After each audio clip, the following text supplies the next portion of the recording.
So today we're going to talk about what the mechanism is for light near dissociation from a very specific cause, which is a lesion in the ciliary ganglion.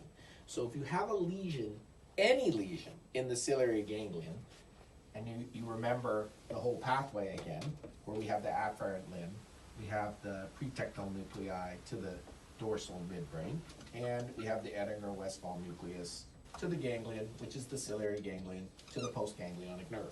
This pathway is necessary for you to understand light near dissociation. So in the normal conditions, this fiber for making your pupil constrict is actually the same fiber that goes to the ciliary body as to the iris. However, when you have a ganglion damage, the signal has been disrupted. And so this fiber has to grow back. This we call regeneration. And that regeneration has two ways it can regenerate. It can generate the normal way or the abnormal way. And the abnormal way we call aberrant regeneration. So this guy's trying to regrow.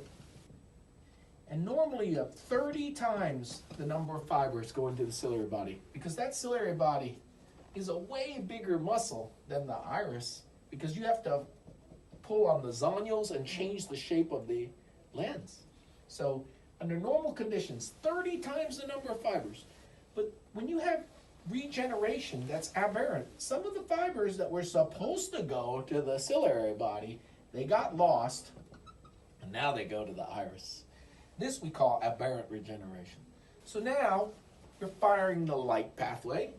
The light comes in, Edinger-Westphal nucleus, ciliary ganglion, but oh no, the fiber to the iris has been damaged. So we get a poor light reaction. However, we can still make this pupil constrict, and that's the near response. So the supranuclear pathway to the Edinger-Westphal nucleus for near tells the Edinger-Westphal nucleus and the third nerve to fire. That signal still travels to the ganglion. But you think you're firing your ciliary body to accommodate the lens. But in reality, the aberrant regenerating fiber is going to the iris. And so now we get a near reaction, even though your brain thinks you're trying to fire the ciliary body and accommodate the lens.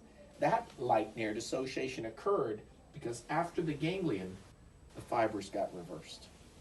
And that is the cause of light near dissociation in a ganglionopathy in the ciliary ganglion, and it's from aberrant regeneration.